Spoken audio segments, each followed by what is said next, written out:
Baik, bismillahirrahmanirrahim. Assalamualaikum warahmatullahi wabarakatuh. Kaifa halukum ayyuhal ikhwah? Nahnu kulluna bi khairin insyaallah. Ahlan wa sahlan naqulu lakum bikudumikum ila hadhihi syu'bah tani al-izzah li ta'limil lughah al-arabiyyah.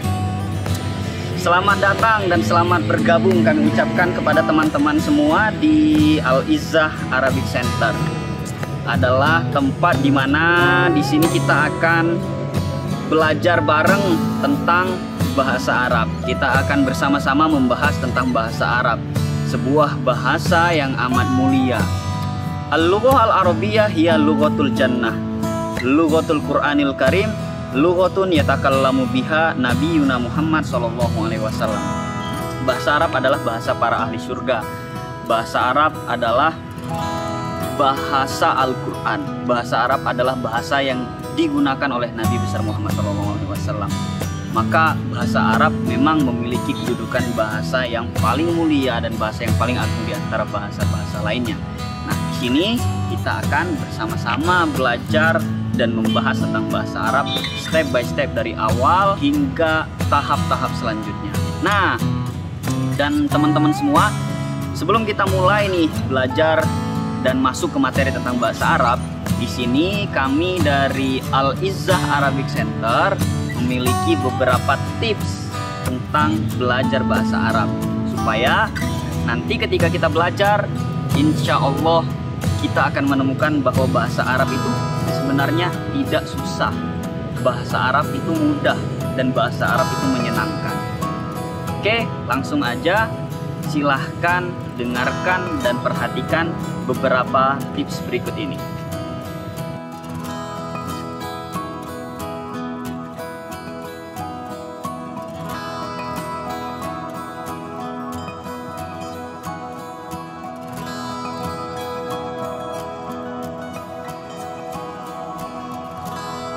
Teman-teman sekalian, untuk tips yang pertama yaitu open mindset.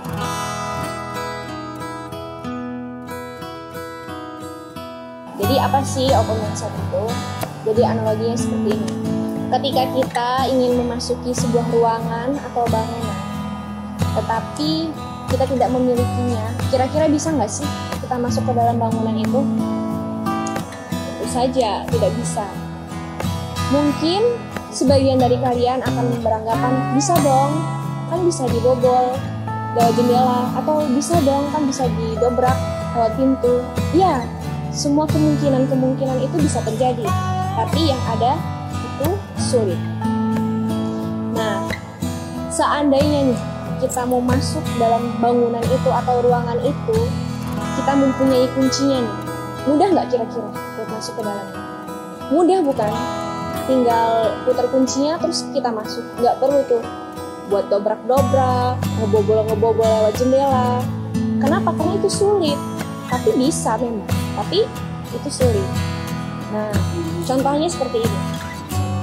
Kita lagi belajar matematika, terus di dalam benak pikiran kita, aduh, pelajaran matematika ini sulit, gak ketemu jawabannya, rumusnya susah, membingungkan, otaknya rasanya panas, pusing. Kenapa kita sulit mempelajari pelajaran matematika itu? Karena kita sudah beranggapan bahwasannya pelajaran itu sulit. Contohnya kayak pintu tadi, kita tidak memberikan kunci itu kepada gurunya. Kita tidak mempersilahkan guru atau ilmu masuk ke dalam otak kita. Jadi, bagaimana caranya? Kita harus meyakinkan diri kita harus motivasi diri kita bahwasannya saya bisa. Saya senang melakukannya, saya bisa melakukannya, saya pasti bisa melakukannya. Terus motivasi diri kita seperti itu agar mindset kita terbentuk. Begitu. Ketika kita berkata kepada diri kita, saya bisa melakukannya, saya senang melakukannya, secara tidak langsung ilmu-ilmu itu akan mudah kita pahami. Tetapi contohnya seperti ruangan tadi, kalau kita sudah menyerah sebelum berperang, sudah beranggapan, sudah berasumsi kalau misalkan kita nggak bisa melakukannya, ya seperti pintu tadi, terkunci. Bisa nggak kira-kira masuk ilmunya? Bisa. tapi sulit. Gitu. Karena apa? Karena you can if you think you can.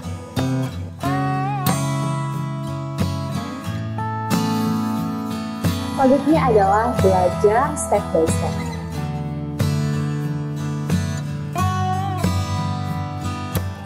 Yaitu belajar dari yang paling dasar, lalu ke menengah, dan selanjutnya step yang paling atas.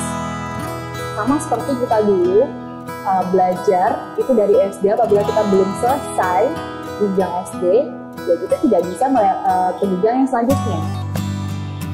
Jadi setelah SD baru bisa ke SMP, setelah SMP baru ke jenjang SMA, setelah SMA baru bisa ke jenjang perkuliahan dan seterusnya. Itulah bentuk dari belajar step by step. Lalu apa pentingnya kita belajar step by step? Jadi kita lihat analogi, kita lihat permisalan. Misalnya kita menaiki sebuah tangga. Bagaimana caranya kita melewati tangga tersebut itu dengan aman dan tidak melelahkan? Ya, dari kita melewati tangga tersebut itu dari tangga yang pertama, baru ke tangga kedua, ketiga, keempat, kelima, dan seterusnya. Insya Allah kalau kita melewati itu step by step, maka akan aman dan sampai tujuan. Dan itu tidak melelahkan. Tapi sebaliknya, apabila kita melewati tangga tersebut itu dengan cara diloncat, dari tangga pertama, lalu kita loncat langsung ke tangga keempat, memang bisa, tapi mungkin itu akan sangat melelahkan dan bahkan itu bisa membahayakan diri sendiri. Apabila kita jatuh, kalau misalnya tergelincir atau kakinya patah, maka tidak bisa melanjutkan ke tangga selanjutnya, maka tidak akan sampai ke atas. Sama seperti kita belajar bahasa Arab. Apabila kita melewati step by stepnya, ya, jadi tidak buru-buru kita lewati stepnya, step 1 kita mempelajari apa, step 2 mempelajari apa, step 3 sampai seterusnya. Dengan step-stepnya teratur, insya Allah akan mudah.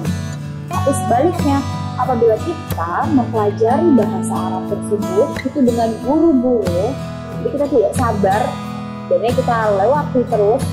Jadi kita nggak usah di step yang pertama langsung aja ke step yang ketiga, lagian step yang pertama gitu-gitu aja. Ternyata setelah ke step yang ketiga sudah mempelajari nahwu sorof dan ternyata itu sangat sulit. Nah, akhirnya bukannya kita mendapatkan ilmu, tetapi kita membenci ilmu tersebut karena kita mengira bahwasanya belajar bahasa Arab itu susah. Ya, tidak seperti itu. Itulah pentingnya mempelajari bahasa Arab itu dengan step by step.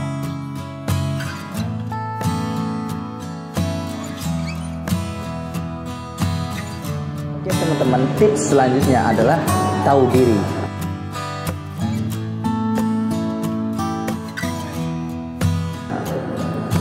Oke, dalam mafuzat diterangkan halakam ru'un man lam ya'rif qadrahu. Nah, apa maksud dari mafuzat tersebut? Halakam ru'un, akan hancur seorang yang tidak tahu diri. Halakam ru'un man lam ya'rif qadrahu, hancurlah seseorang yang tidak tahu dirinya. Nah, apa maksud tidak tahu diri? Contoh ini, ketika kita belajar akan tetapi belum memahami pelajaran itu dan kita tidak mau berusaha, di situ kita akan hancur diri kita. Itu tidak tahu diri, siapa diri kita sebenarnya. Contoh, ketika kita melihat teman kita di dalam kelas belajar, rupanya ketika guru menerangkan, teman kita ini tidur, akan tetapi kita tidak tidur. Nah, di sini kita jangan menyamakan diri kita dan teman kita yang tidur. Nah, barangkali teman kita yang tidur itu dia sudah memahami pelajaran tersebut, makanya dia berani untuk tidur. Nah, kita contoh, kita belum paham apapun suatu pelajaran itu, tapi kita udah berani untuk tidak memahami pelajaran itu, berani meninggalkan pelajaran itu, atau berani untuk tidur, kita itu namanya tidak tahu diri. Tidak tahu diri. Jangan samakan tolak ukur kita dengan teman kita, karena yang tahu tolak ukur diri kita adalah hanya diri kita sendiri.